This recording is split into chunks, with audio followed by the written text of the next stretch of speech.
그 시간이 최대 15분이라고 그랬어요. 그러니까 15분이 지나면 여기서 내가 원하는 연화가 안 돼 있으면요, 다시 재도포를 하셔야 돼요. 굉장히 중요한 게, 약이 도포되어 있는 시간이 15분이 지나버리면, 자, 지금 모발에 도포되어 있는 파마약의 환원제는 다 날아가서 빈 껍데기란 말이에요. 그리고 우리 모발은 정말로 특이한 게, 요 SS값이 절단이 돼 있잖아요. 이렇게 절단이 돼 있으면 중화할 때까지 절단이 돼 있는 상태로 남아있지는 않다니까요. 자연산화를 우리는 완전히 개무시하거든요. 중화제 없는 약 이틀 동안 내비두면, 그죠? 중화제 없는 파마약이 있잖아요. 어떤 파마약도 이틀 동안 내비두면 절단된 SS값은 반드시 재결합니다. 왜 그런가 하면 15분이 지나면 100개 정도의 SS캡이 절단됐다 쳐요. 그러면 모발 안에 1000개의 SS결합이 있으면 SS결합을 이루지 못한 시스틴은 50에서 100개가 있고, 시스틴을 이루지 못한 시스테인도 50에서 100개가 남아 있어요. 그러면 SS값이 절단되어 있는 상태는 시스틴 양이 무지무지 많아진 거죠. 시스틴 양이 많아졌다는 것은 재결합할 수 있는 확률이 높아졌다는 거예요. 약이 도포되어 있는 상태에서도 먼저 절단이 된 SS값은 반드시 재결합을 이룹니다. 그런데 우리는 이걸 전혀 모르고 있는 거죠. 그러면 여기에서 100개가 절단이 됐으면 시스틴은 200개가 되어진 거예요. 그리고 먼저 절단된 시스틴하고 다 재결합을 하고 있는 게 아니고, 어떤 시스틴하고도 재결합을 할 수 있는 거죠.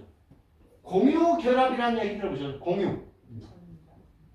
시스틴은 어떤 시스틴하고도 모발 안에 있는 시스틴하고도 재결합을 이룹니다.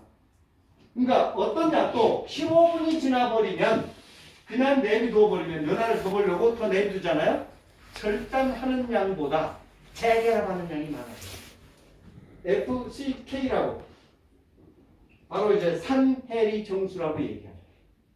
모발은 조금만 우리가 깊숙이 들어가 버리면, 그래서 어떤 약도 15분이 지나서 내가 연화를 더 보려면 무조건 다시 해도포하세요. 재도포할 때 어떤 약을 재도포할 건지. 그래서 크림약으로 열어주고 액상약을 집어넣어서 빠르게 침투할 수 있는, 크림약은 원하는 부분에 원하는 약을 정확하게 도포할 수 있지만 침투 속도가 느리잖아요. 그러니까 크림약은 열어주고, 그죠? 그 다음에 액상약으로 활동적으로 치료를 활용하라는 거예요. 바쁘다며. 자, 그래서 15분이에요. 그래서 저는 펌제 착용 시간. 근데 15분 안에 과해나가 막 진행이 되는 건, 약을 많이 발랐든지 모발에 적합치 않은 약을 발랐던 거예요. 자, 시간으로 보고, 자, 두 번째 저는 색깔로 봐요. 색으로. 색. 자, 색은 두 가지를 보셔야 돼요. 모발의 색. 자, 대부분 펌제를 도포하면 1차 도포하고 나면 모발이 밝아져요, 어두워져요? 자, 밝아진다는 것은 뭔가 간격이 벌어진 거죠. 파마약을 발라서 모발의 색깔이 많아지는 건 아니잖아요. 그죠? 뭔가 이게 부피가 불어나니까 밝아지면 당연해요. 그런데 모발의 색이 밝아지고, 그보다 더 중요한 건 밀려나오는 색.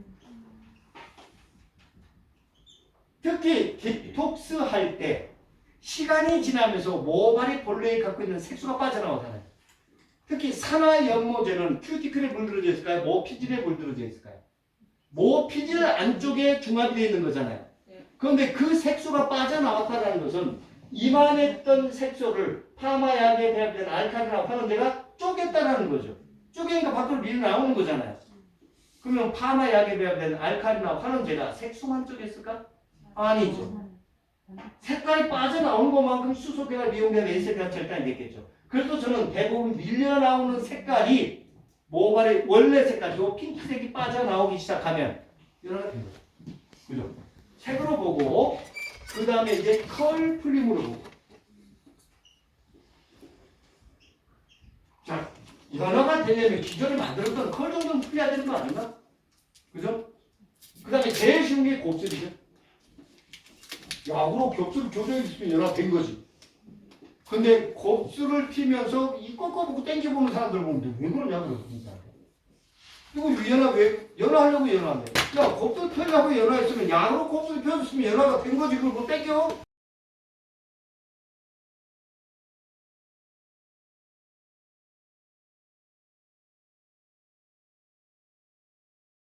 그다음에 로또를 말아보든지 맞죠? 로또를 말아서 2, 3분 정도 내주면 컬이 만들어지는 정도를 보면 우리가 가늠이 되잖아요. 그러니까 연화 테스트가 가장 힘든 이유는 모피질 안쪽에 있는 SS 값이 얼마나 절단계인지 안 보이는 거잖아요. 모피질 안쪽으로 들여다볼 수도 없는 거고 감을 잡아야 되는 거죠. 자, 그 다음에 이제 컬이 있었던 모발을 세워보는 것도 있고 그 다음에 특이하게도 연화가 됐을 때 그 특유의 냄새가 올라와요. 왜? 이 시스테인이 알칼리에 의해서 일부 용해가 되면 그 약간 황냄새 비슷한 로트파마하고 중화하려고 캡을 딱 벗겼을 때 후 올라오는 냄새 있죠? 그 냄새가 약을 발랐을 때 올라온다니까요. 근데 그 냄새가 오래 나진 않아요. 특히 염색했던 모발들은 암모니아 냄새가 확 올라오고요. 냄새로 보고 나머지 꺾어보든지 땡겨보든지 그러니까 유언기로 보고 결국은 이거예요. 감. 이건 뭐 예측을 해야 되는 거지 정확하게 몇 프로가 연화가 됐다. 그거 알 수가 있어요. 여기 뭐 SS값 절단된 SS값 결합 사진 보신 적 있어요? 절단된 거 보신 적 있나요? 안 보여요. 그거요. 그러니까 결국은 모피질 안쪽에 있는 이 SS값 간축물질에 있는 SS값 절단량에 따라서 연화 정도를 가늠을 해야 되는지 그걸 내가 C컬을 걸어야 되는지 S컬을 걸어야 되는지 친수성 껍질인지 소수성 껍질인지에 따라서 연화 테스트는 다 달라야 되는 거잖아요. 그것도 모발 하나 애들도 여기는 C컬 여기는 S컬 여기를 더 봐야 되는 거잖아요. 그걸 어떻게 균일하게 땡겨서만 보려고 하냐고요.